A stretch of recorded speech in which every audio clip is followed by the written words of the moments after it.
नमस्कार दर्शक बंधु जीवनचर्या चैनल को आपण मानक समस्त को स्वागत। आसंतु आज आम परिवार सह आम बुली जिबा बालेश्वर। बालेश्वर रे बाबा पंचलिंगेश्वर ये नीलगिरी पर्वत रे अवस्थापित होइछन्ति। आमे आज परिवार सह ये नीलगिरी पंचलिंगेश्वर बाबा को दर्शन करिया पई बाहरिछु। रास्ता रे आमे नीलगिरी जगन्नाथ मंदिर दर्शन करिया पई गलु। सेठारे जगन्नाथ को पूजा करने सह माँ लक्ष्मी को पूजा अर्चना करी आमे बाहरिलु पंचलिंगेश्वर। एठी आमे गोटे फैमिली फोटो उठेलु। तापरे पंचलिंगेश्वर रे प्राकृतिक दृश्य को अनुभव करी आमे आगे चलिलु। आमे किछि समय परे दूररू पहाड़ सब देखागला। दूर पहाड़ तो सुंदर देखा जाए। आमे सी प्राकृतिक परिवेश को अनुभव करी करी आसी पहुँचिलु पंचलिंगेश्वर पाखरे।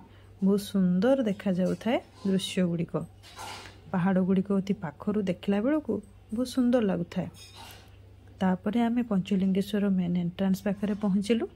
सेठारे टिकट काटी आमे आमर आगो को यात्रा आरंभ कलु। मनरे बहुत आग्रह थाए बाबा को दर्शन करने पाई। ए सीढ़ी टोटाल 263 सीढ़ी रही। आमे गोटे परे गोटे सीढ़ी ओम नमः शिवाय बाबा को नाम जप करी करी चढ़ी चलिलु। ऊपर को उठी चलिलु। आपण देखि पारुथिबे सीढ़ीर एपट आ सेपटे गछरे भर्ती। आई खरा को आ गछर शीतल छाया बहुत सुंदर लगुଥାଏ। ठंडा मझिरे मझिरे ठंडा ठंडा पवन भी आसुଥାଏ। बहुत भल लगुଥାଏ। आमे फैमिली सह गोटे परे गोटे सीढ़ी चढ़ी चलिलु। रास्ता मझिरे मझिरे गोटे गोटे जगार रेस्ट पॉइंट सब रही। रेस्टिंग पॉइंट आमे सेठी किछि समय अपेक्षा करी पुणी आउथरे आमर यात्रा आमे आरंभ करथिलु। बहुत सुंदर दृश्य मान सब एठारे रही। आपन जदि भी केबे बालेश्वर आसुचंती आपण माने भी बाबा पंचलिंगेश्वर निकट को दर्शन पई आसंतु। बहुत भल लागिवो। आ बहुत सुंदर प्राकृतिक परिवेश रे यह परिपूर्ण सबुज बनानी रे परिपूर्ण हो रही। एठी मन को बहुत शांति लागिवो। पूरा फैमिली सह आसंतु बहुत भल लागिवो। आमर जेहेतु मो भौणीर एग्जाम थाए आरकेसीटी नीलगिरी रे, तो आम समस्ते भाविलु तार एग्जाम सरिला परे आमे टिके बाबा को दर्शन करी आसीबो। किछि समय सीढ़ी चढ़िला परे आमे आसी पहुँची गलु बाबा निकट रे। एठी आपण देखि पारुथिबे झरणा जो ऊपर जो आसुची सेठी बाबा लिंग ऊपर आसी पानी पड़ुची। बाबा सेठी 5टा लिंग रही। सेठी पई जगह ना पंचलिंगेश्वर। प्रथमे बो गले बाबा जो 5टी लिंग रही से 5टी लिंग को स्पर्श करी आसिले। तापरे बापा गले। तापरे आमे भौणी 4 जण भाई आमे समस्ते जाई दर्शन करके आसिलु। बहुत खुशी लगिला। जेहेतु पानी कम थिला तो एते डर लागिलानी।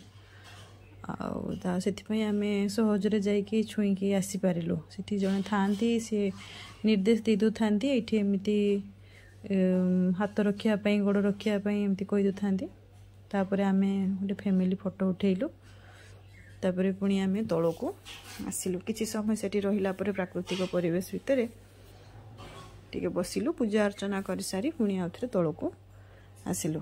तळ को आसला देखि पारथबे खरा तो बहुत हेछि। तो पुणी आमे टिके आमे धीरे धीरे ओल्हेया स्टार्ट कलु। ओल्हे देखुथे पिला माने केते स्पीड रे आसुचंती। आसी पुणी बसुचंती। पुणी रास्ता रे आसला बेले आमे देखिलु बहुत गुड़े दुकान अच्छी। दुकान रे विभिन्न प्रकार खेलना शो पीस फोटो फ्रेम आमर पंचलिंगेश्वर को फोटो फ्रेम विभिन्न प्रकार फोटो फ्रेम होची। तापरे आमे बाहरिलु इमामी जगन्नाथ मंदिर।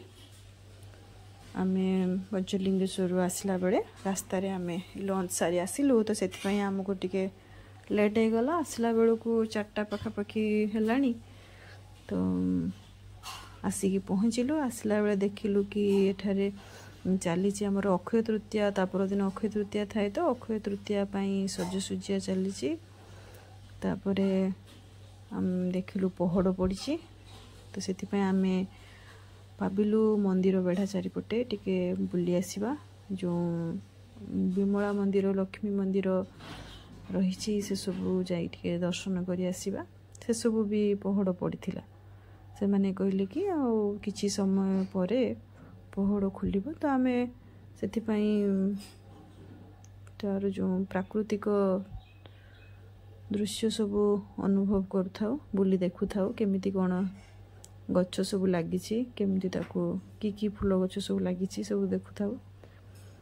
ତାପରେ ବୁଲି ବୁଲି ଆମେ ଦେଖି ସାରିଲା ପରେ କିଛି ସମୟ ପରେ ଶୁଣିଲୁ କି ପୁଣି ପହଡ଼ ଖୋଲିବ ବୋଲି କହିଲେ।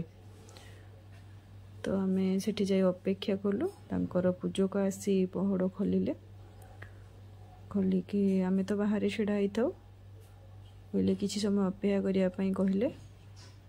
ଆମେ ଅପେକ୍ଷା କରିଥାଉ। ସେତିକି ବେଳେ କି ତାଙ୍କର ଭଗବାନ ଯେଉଁ ଠାକୁରଙ୍କ ପାଇଁ ଭୋଗ ଆସିଲା। ଯେଉଁ ପ୍ରସାଦ ଠାକୁରଙ୍କ ପାଖରେ ଲାଗିବ ସେଇ ପ୍ରସାଦ ଆସିଲା। ତାପରେ ଆମେ ଠାକୁରଙ୍କୁ ଦର୍ଶନ କରିସାରିଲା ପରେ ଆମେ ମନ୍ଦିର ଚାରିପଟେ ଟିକେ ବୁଲି ଦେଖିଲୁ କେମିତି କ'ଣ କାରୁକାର୍ଯ୍ୟ ହେଇଛି ମନ୍ଦିରର। ବହୁତ ସୁନ୍ଦର ଭାବରେ ତିଆରି କରାଯାଇଛି।